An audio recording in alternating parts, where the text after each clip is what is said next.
CEOs used to get paid 35, 36 times the average employee, and they should get paid. Now it's over 370 times more than the average employee. As my mother would say, who died and left them, boss? No, I'm serious about it. Now, so you got over 50% going to stock buybacks. And the other percent, I think it's 42%. Let me see, 56, it's 40, no, it's 38% goes to dividends, which is reasonable. But here's the point.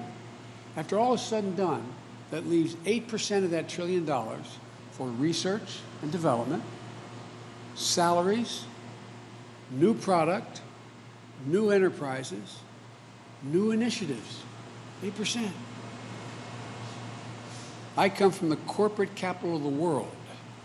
Literally, more corporations are incorporated in the state of Delaware than any place in America. Combined, all the rest of the corporate registrations combined don't equal what's in my state. It used to be corporations felt they had responsibilities beyond their taxpayer, beyond their shareholders, and beyond their executives. But what is it now? Average CEO becomes a CEO for 6 to 7 years. And by the way, capitalism has incentives. One of the worst votes ever made was during the Clinton administration. Say a corporation could not deduct from their taxes more than $1 million it paid for any CEO. So guess what they start doing? 80-some% of CEOs now get paid in stock options. Why do you think they buy back the stock? To raise the price of the stock. They're not bad guys. It's just the incentives. So if we just raise the corporate tax to 28%, which is still lower than where it was, I said, between World War I and 2017, that generates $90 billion additional dollars into the Treasury per year. That could put hundreds of thousands of people to work to modernize our roads, our bridges, our ports, our airports, and pay for it. Pay for it. Put people to work to make sure every American has access to high-speed internet so businesses can compete in the 21st century. Kids in every community can get ahead. Another choice. We can ask the top 1% of the taxpayers in America to pay the same tax rate they paid when George W. Bush was president.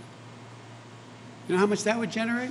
That generates $13 billion per year, allowing every student in America to go to community college for free. When I was in the last administration that I was part of, Obama-Biden, the president asked me to find out what the major corporate entities thought was the most important thing they needed. We interviewed over 340, I think it's 348 CEOs. You know what they said? Every one of them. A better educated workforce. But they're not spending money to educate the workforce. So imagine what we do. Corporate America benefits with a better educated population. Do you want to give the wealthiest people in America another tax cut? By the way, I don't begrudge them the money they've made. Just start paying your fair share, just a little bit. Consequence would help every high school graduate earn an education like students here at Tri-C, one that puts people on the path to good paying jobs and industries of the future. Look, I know you know what's best for America. And by the way, better educated public helps everybody. Look, my plan is the right way to invest, spreading key investments over time so we limit the price pressure. This is the right time to invest when we have historically low interest rates. Investing now with a plan to pay for it, that is fiscally responsible thing to do. Of course, there are critics out there who want to stand still. By the way, some of those critics are the same people who said that money was no object when it came, as I said, to that $2 trillion tax cut that went to the wealthiest 1% of America, who hold 30% of all the wealth in the country. But when we need to fix a road or a water system, or help millions of people return to the workforce by helping them afford child care or elder care, or help afford the ability to attend Tri-C, they think that's a bridge too far. Investing in America, again, is going to create growth, more jobs, but there's something else we have to do to ensure that high-quality jobs exist. We must restore the connection between the success of our economy and the people who produce that success, hard-working Americans. The connection has been severed. You all remember, it used to be the case in this country, when you were part of generating success of a company, you got to share in the benefits. That's long since gone, not a joke. And by the way, I'm a capitalist. But here's the deal. From 1948, after the war, to 1977, I think it was 1977, 79, productivity in America grew by 100%. We made more things. Productivity grew.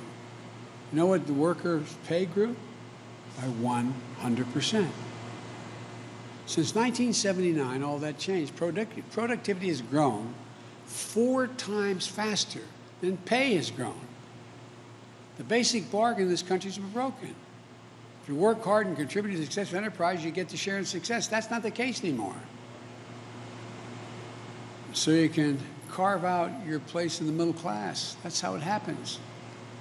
That's how it works in healthy capitalist economies. But along the way, we started seeing the stock market and corporate profits and executive pay as the sole measure of our economic success. Let me tell you something. My sole measure of economic success is how working families are doing, whether they have jobs that deliver dignity. That means we have to focus on wages like we used to. When it comes to the economy we're building, rising wages aren't a bug, they're a feature.